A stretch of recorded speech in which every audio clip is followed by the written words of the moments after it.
They trusted her, they ate the food she prepared, and by the end of the night, they were all dead. What happened in that room, and why was she the only one left alive? It was March 2024. The world kept moving, but for one couple, everything was about to change. A day that started with routine, ended in horror. In the quiet town of Afashio-Zerue, Edo State, 5 people were found dead in a single room. No signs of struggle, no forced entry. Just lifeless bodies and an eerie silence that filled the air. The kind of silence that makes you uneasy, as if something unspeakable had happened within those 4 walls. But what made this case truly unsettling wasn't just the deaths, it was what happened next. Before the authorities could even piece together what had unfolded, a name began spreading like wildfire. Aisha Suleiman. Whispers turned into accusations, fear became rage, and soon the town was on edge, ready to take justice into its own hands. The victims, young, full of life, with dreams ahead of them, had spent the evening together sharing a meal, a simple gathering that should have ended with laughter and goodbyes. Instead, it ended with 5 lifeless bodies, and the one thing they all had in common, a dish of catfish pepper soup. Aisha had been there that night, she had shared the meal, but somehow she was the only one who survived, the only one who walked away. Then came the discovery that changed everything, a chilling clue hidden in plain sight on TikTok. A video uploaded just hours before the tragedy, filled with cryptic messages that in hindsight felt like a confession. But was it? Had she been leaving breadcrumbs for the world to find, or was there something even darker at play? This is the horrifying case of Aisha Suleiman, the woman accused of poisoning her ex-boyfriend and his friends with catfish pepper soup. And the truth behind what happened that night is more shocking than anyone could have imagined. Emmanuel Elogi was the kind of person who could walk into a room and instantly make it feel lighter. At just 19, he carried himself with an effortless charm, the kind that drew people in without even trying.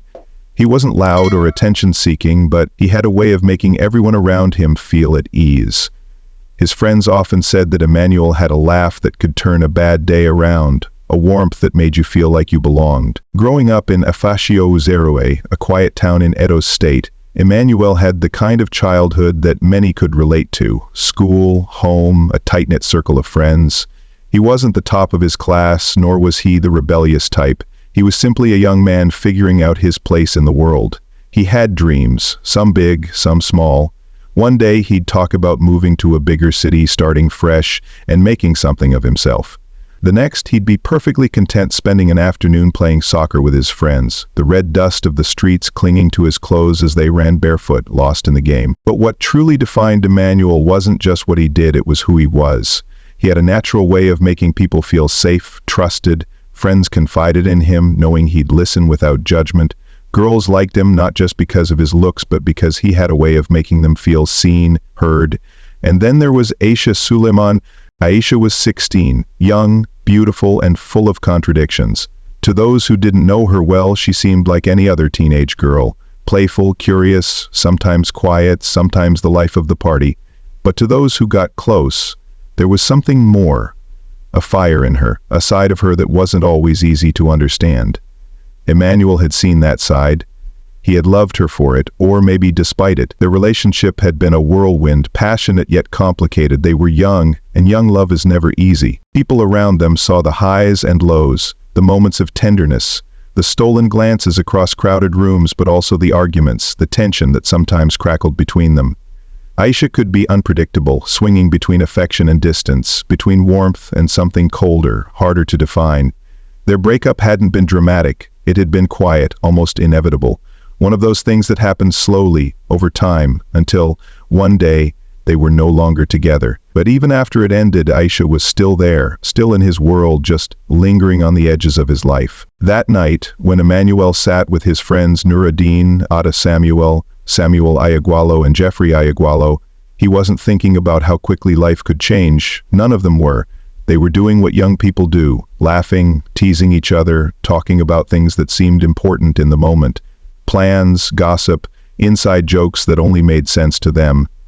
The air was thick with the aroma of food, the comforting scent of home-cooked spices. It was one of those simple, unremarkable evenings that, in hindsight, would feel like a cruel trick of fate. because in just a few hours they would all be gone. Each of them had a story, a life that was cut short in the most unthinkable way. Nuruddin was the quiet one of the group, the kind of person who spoke less but observed everything. He had a way of noticing the little details others missed, a sharpness in his eyes that hinted at a deep, thoughtful nature. He had always been cautious, never the type to take reckless risks. If someone had told him that night that danger was close, he probably would have sensed it. But that's the thing about tragedy, it sneaks in unnoticed, wrapping itself around you before you even realize it's there. Ada Samuel was only 16, full of life and big dreams. She had the energy of someone who believed the world was still open to her, that there were endless possibilities waiting just beyond the horizon.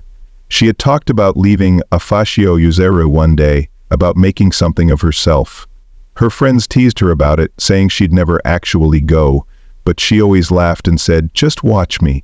Samuel and Jeffrey Iaguilo, the brothers, were inseparable. They had that easy bond that only siblings share, the inside jokes, the unspoken understanding. Jeffrey, the older of the two, was protective, always looking out for his younger brother. He had plans for the future, ideas that hadn't quite taken shape but were exciting nonetheless. Samuel, on the other hand, was more carefree, the kind of person who lived in the moment. That night they were just being themselves, laughing, enjoying the company of friends, unaware that it would be the last time they'd ever sit together. As the night wore on, the atmosphere remained light. They ate, talked, and enjoyed the kind of simple moments that in hindsight seem impossibly precious. The meal was catfish pepper soup, a dish meant to be shared, meant to bring people together. It was supposed to be a night of laughter, of comfort, and then something changed. One by one, their bodies would begin to shut down. The laughter would fade into confusion, then fear. The warmth of the evening would turn ice cold. And before anyone could fully grasp what was happening, 5 young lives would be gone. One by one, their bodies would begin to shut down. The laughter would fade into confusion, then fear. The warmth of the evening would turn ice cold. And before anyone could fully grasp what was happening, 5 young lives would be gone. But what made this case even more unsettling was that someone had survived. Aisha Suleiman, and the question everyone was asking, how? That night would send shockwaves through the town, through the entire country. It wasn't just a tragedy, it was a mystery, and at the center of it all was Aisha, the girl who had once been Emmanuel's love, the girl who walked away when no one else did. What really happened that night? How did 5 people die, and why was Aisha the only one left standing? The answers wouldn't come easily, because the truth, as it turned out, was far darker than anyone could have imagined. The morning air was heavy, thick with a stillness that didn't belong. In Afasio Uzeru, a town where the dawn usually broke with the sounds of life stirring, roosters crowing, mothers calling their children, traders setting up their stalls, this morning was different. Something was wrong. The whispers started before anyone even reached the house, a strange feeling creeping into the bones of those who passed by, and when the door was finally opened, the horror inside swallowed the town whole. 5. Bodies lifeless, unmoving. The room should have been chaotic, showing signs of struggle, panic, anything to explain what had happened, but it wasn't. It was still, unnaturally so. The air carried no screams, no last desperate cries for help. The only thing left behind was silence. Someone shouted, and that was all it took. Within minutes a crowd had gathered, faces pressed close, eyes wide, hands covering mouths as if trying to hold back the horror that was threatening to spill out. Mothers gripped their children tighter, fathers whispered among themselves. People prayed, some under their breath, others loud enough for the heavens to hear. At first there was no explanation, just raw fear. How could 5 people, young, healthy, simply drop dead? And why had no one heard anything? The walls weren't thick enough to muffle screams, yet not a single person in the area had been woken by sounds of distress. No scuffling feet, no breaking furniture, nothing. It was as if death had crept in quietly, taking them one by one without a fight. Then came the first theory. Poison. The rumor spread like wildfire. Someone had mentioned food. Catfish pepper soup. A meal shared. A meal that now seemed tainted. Maybe it was bad fish. Maybe something had been mixed in. Maybe they hadn't even realized they were consuming death. It was logical, easy to believe. But something about it felt too simple. Too neat. Then someone noticed something. The numbers weren't right. 5 bodies lay on the floor, but 6 people had been in that room. Where was Aisha Suleiman? It started as a murmur, a single question asked in hushed voices. Then it grew louder. She had been there. People had seen her go in, but where was she now? More importantly, why was she still alive when no one else was? The crowd shifted uneasily, eyes darting between each other. It was one thing for tragedy to strike, but for there to be a survivor. One person untouched by whatever horror had unfolded made it more than just a tragedy. It made it a mystery, and mysteries demanded answers. Then, like a ghost, Aisha appeared. She didn't come forward immediately. In fact, no one knew where she had been in the hours following the deaths. But when she did emerge, something about her unsettled people. She looked shaken, yes. Her eyes carried the weight of something terrible. But there was something else. Something that made people take a step back rather than forward. Fear, not her fear of them, but their fear of her. It wasn't normal, the way she stood there, barely speaking. Some people whispered that she looked lost, as if she herself couldn't understand what had happened. Others said she looked detached, too calm for someone who had just watched her friends die. And then there were those who swore they saw something in her eyes, something dark. The questions came fast, too fast. What happened in that room? How did they die? How are you still alive? Aisha didn't answer, or maybe she did, but her words weren't enough. The town needed something concrete, something that made sense. But nothing about this made sense. And so speculation filled the void. Some clung to the poison theory, convinced that Aisha had somehow avoided eating the food that had killed the others. Others dug deeper. They brought up old superstitions, muttering about dark forces, about things not meant to be spoken of under the light of day. They said the deaths were unnatural, that maybe Aisha had been spared for a reason no one wanted to understand. And then there were the murmurs that truly set the town on edge, those who suggested that maybe, just maybe, Aisha wasn't spared at all. Maybe she had been the cause. Whispers turned to accusations, and fear began to morph into something uglier. Aisha's silence didn't help. She was questioned over and over, by family, by neighbors, by strangers who felt entitled to answers. But her story, when she finally spoke, was fragmented, disjointed. She said she had felt unwell and stepped outside for air, that when she returned she found them like that. That she didn't understand. But no one believed her. The police arrived, and with them came the harsh clinical process of investigation. The bodies were examined, the room was searched. The theories of poison, supernatural forces, and cold-blooded murder were all weighed against each other, but each question only led to more. If it was poison, why was there no obvious source? If it was supernatural, why only those 5? And if it was murder, why? The police arrived, and with them came the harsh clinical process of investigation. The bodies were examined, the room was searched.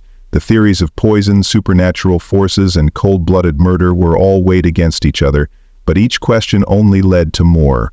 If it was poison, why was there no obvious source? If it was supernatural, why only those 5?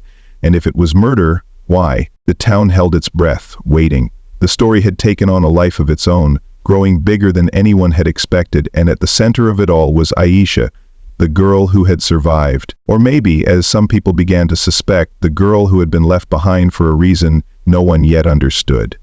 Aisha didn't remember when the whispers turned into shouts. She only remembered the way people looked at her, as if she were something unrecognizable, something monstrous. At first there had been hesitation. The town wasn't sure what to believe. But then someone, maybe it was an elder, maybe it was a neighbor, or maybe it was just a voice lost in the sea of fear, said it out loud. She did it. That was all it took. The whispers that had followed her since the bodies were discovered now grew louder, more certain. People claimed she had been the one to cook the meal. Others insisted that she had done it out of spite, out of revenge against Emmanuel, her ex-boyfriend. They dug into her past, searching for anything that could make the accusation fit. It didn't matter that Aisha hadn't even spoken to Emmanuel in weeks. It didn't matter that there was no real proof. The town had already decided, and when fear mixes with certainty, it turns into something dangerous. The first person to act did so without thinking. A shove, a hand gripping her wrist too tightly. Someone else pulled at her clothes, tearing the fabric as they dragged her forward. Aisha stumbled, but there was no time to fall. Another hand grabbed her hair, yanking her upright. The movement was disorienting, dizzying, faces blurred around her, eyes filled with something far worse than anger. They wanted blood. More hands, more voices, some screaming for justice, others for punishment. Then came the rope. It appeared from somewhere in the crowd, rough fibers burning against her skin as they tied her wrists together. She opened her mouth to speak, to plead, but her voice was lost in the chaos. Someone threw a stone. It hit her shoulder, sending a sharp pain radiating through her arm. Another followed, then another. She was 16 years old, and she was about to die. Somewhere in the madness, she heard a familiar voice. It called her name, desperate, pleading. Her mother. Aisha couldn't see her, but she knew that voice. The cries cut through the rage, but not enough. If anything, they seemed to fuel it. The mob wasn't just punishing Aisha now. They were punishing her family. And then someone brought the fuel. It happened fast. A plastic container, the sickening smell of gasoline filling the air, a flash of movement. Someone's hand tilting it forward, the liquid soaking into her clothes, into her hair. Aisha gasped at the sensation, at the coldness of it, at the finality. This was it. Then, sirens. The sound sliced through the air like a blade cutting through the mob's fury. Police, someone had called them. Maybe a neighbor, maybe a stranger who still had enough reason to know this had gone too far. The blue and red lights cast flickering shadows on the faces of those who had been moments away from taking her life. For a second, no one moved. Then the spell broke. The crowd hesitated, uncertain. Some stepped back. Others stayed rooted in place, their fingers still curled into fists. But the officers moved quickly, forcing their way through, pushing back those who refused to let go of their anger. The rope around Aisha's wrists was cut. She was pulled to her feet, her body trembling. Hands grabbed her again, but this time they weren't cruel. She was being taken away, but not to safety, to the station. Not necessarily because they thought she was guilty, but because they knew that if they didn't take her now, there wouldn't be anything left of her to defend. Inside the police vehicle, Aisha's breath came in ragged gasps. Her heart pounded against her ribs, her mind struggling to catch up with what had just happened. Through the window, she saw the faces of the people she had known her whole life. Teachers, neighbors, even distant relatives. Not one of them looked sorry. By the time they reached the station, Aisha was barely aware of what was happening. She was taken inside, her clothes still damp with gasoline, the scent clinging to her like a second skin. The interrogation began almost immediately. What happened that night? How did they die? Why were you the only one left? She had no answers. She had already given the only story she had, but it wasn't enough. They wanted more, something concrete, something that made sense.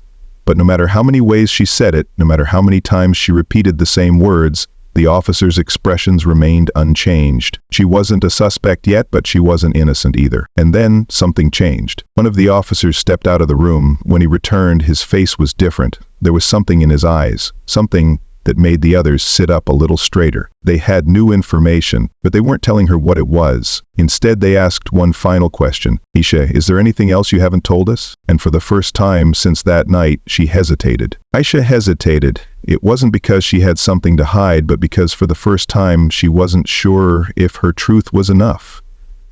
No matter how many times she insisted that she didn't know what had happened that night, people still looked at her as if she were lying. What difference would it make if she said it again? The officers were watching her closely, waiting for a response. The silence stretched. Then, finally, she shook her head. I've told you everything I know. The officer studying her leaned back in his chair, his fingers tapped lightly against the table, his eyes narrowing just slightly. All right, he said at last. We'll see. With Aisha in custody, the real investigation began. It wasn't enough to rely on rumors and assumptions anymore.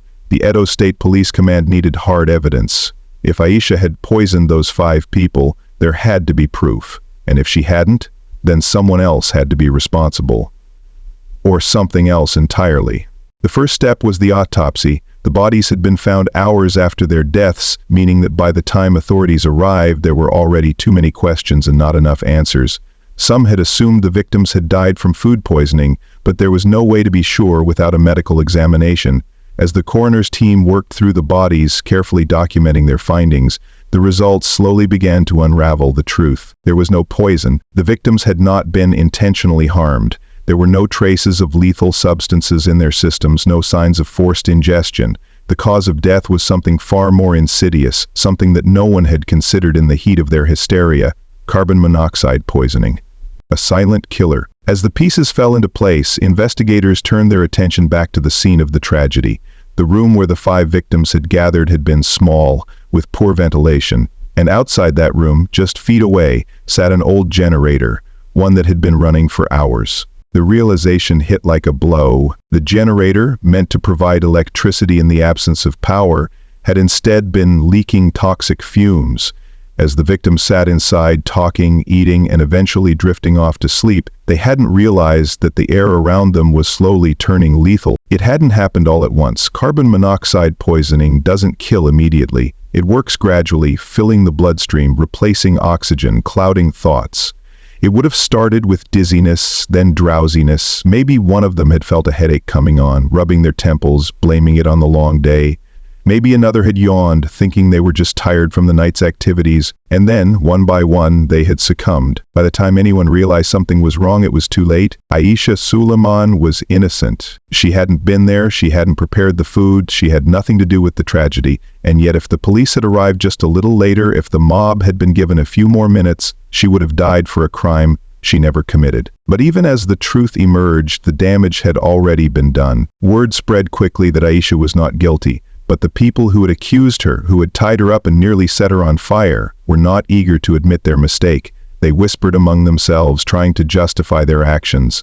Some said that even if she hadn't poisoned them, maybe she still knew something. Maybe she had a hand in it, just in a different way.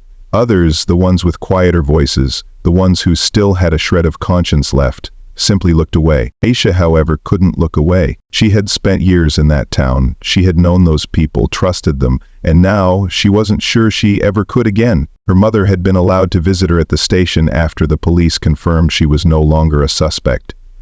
The moment they saw each other, the grief and relief were overwhelming. They held each other tightly, her mother's fingers digging into her back as if she were afraid Aisha would slip away again. "They almost took you from me," her mother whispered. "They almost—" She couldn't finish the sentence. Aisha didn't need her to. She knew exactly what had almost happened. But even with her innocence proven, the nightmare wasn't over. The police had questions, not just about the deaths, but about the way the town had reacted. Aisha wasn't the first person to be wrongly accused in a moment of panic, and if no one was held accountable, she wouldn't be the last. Investigators turned their attention to the mob that had attacked her. There were witnesses, there were videos, grainy clips taken on smartphones posted to social media before the truth came out. They showed people grabbing Aisha, tying her up. Faces were visible, voices were clear. The authorities knew who had been involved. The question was, what would they do about it? Arrests were made, not many, but enough. Some of the loudest voices in the mob were taken in for questioning, forced to confront what they had done. Some denied it, some blamed others. A few broke down in tears, realizing, too late, that they had come within moments of murdering an innocent girl. But what about the rest? What about the ones who had stayed silent, the ones who hadn't thrown a stone or raised a hand, but had still watched, still let it happen? Aisha saw them every time she closed her eyes. She was free now, she could go home. But the town she was returning to was not the same one she had grown up in. The streets felt colder, the stairs lingered longer. She knew what people were thinking. She should be grateful to be alive. But gratitude was a difficult thing to feel when you had come so close to death at the hands of your own people. And yet, there was still one thing that haunted her, the hesitation. That brief, fleeting moment when the police had asked her if there was anything she hadn't told them. Because the truth was, there was something she hadn't said, something that still didn't make sense. She hadn't been in that room, she hadn't cooked the food, she hadn't seen the generator. But before that night, someone had told her not to go, and she never found out why. Aisha never said a word about it. Not on TikTok, not on Facebook, not anywhere. After the police cleared her name, after the truth was revealed, she simply went back to posting like nothing had happened. No emotional statement, no attempt to defend herself, no message to the thousands of strangers who had nearly sent her to her grave. She just moved on. But the world hadn't. Her name was still out there, attached to whispers, half-truths, and the lingering stain of false accusations. People still looked at her differently, some with guilt, some with suspicion, and some with the quiet, unsettling realization that they had almost taken part in something irreversible. The news reports had been clear: carbon monoxide poisoning, a silent killer, a tragic accident. The police had said it, the investigators had confirmed it. But the internet had its own version of events. Some refused to believe she was innocent. They claimed the police were wrong, that the investigation was flawed, that she must have done something, because it was easier to hold on to a lie than to admit they had been part of the problem. Others wanted justice. not just for the victims who had lost their lives that night, but for Aisha, whose life had been torn apart over a crime she never committed. But Aisha didn't seem to care, or maybe she cared too much and just couldn't bear to relive it. She continued to post about normal things, fashion, random moments from her day, videos with friends, no captions about the tragedy, no reflections on what had happened. It was as if that night had never existed, except it had. And the people around her hadn't forgotten. Some of her old friends stopped speaking to her, not out of malice, but because they didn't know what to say. How do you face someone who was almost killed by a lie? How do you apologize for not defending them when it mattered most? Her family, once trusting of the people in their community, grew wary. The same neighbors who had laughed with them, shared meals with them, had been the same ones to spread the rumors, the same ones to call for Aisha's blood. And those people, the ones who had helped fuel the hysteria, pretended it had never happened. No one apologized. No one admitted they had been wrong. The people who had accused her simply changed the subject, hoping that time would erase the shame of their actions. But Aisha would always remember. She would remember the way the crowd had surged toward her, hands reaching, eyes wild, the way her breath had caught in her throat as she realized they weren't going to listen, they weren't going to ask questions, they had already made up their minds. She would remember the bruises on her arms where strangers had grabbed her, pulling, dragging. She would remember the moment she had accepted that she was going to die. And she would remember how, just seconds before the police arrived, someone in that crowd had looked at her, really looked at her, and hesitated. That hesitation had saved her life, but it hadn't erased what happened. She never found out who had started the rumors. She never found out who had first said her name in connection to the deaths. And maybe she didn't want to know, because the truth was, it could have been anyone. A single careless whisper, a single assumption, a single unchecked moment of blind anger, any one of those things could have doomed her. And next time, there might not be a hesitation. Next time, the truth might not come soon enough. Next time, someone like Aisha might not be so lucky. If you believe no one should suffer for a crime they didn't commit, subscribe to this channel. Only those who believe false accusations should go unpunished will ignore this.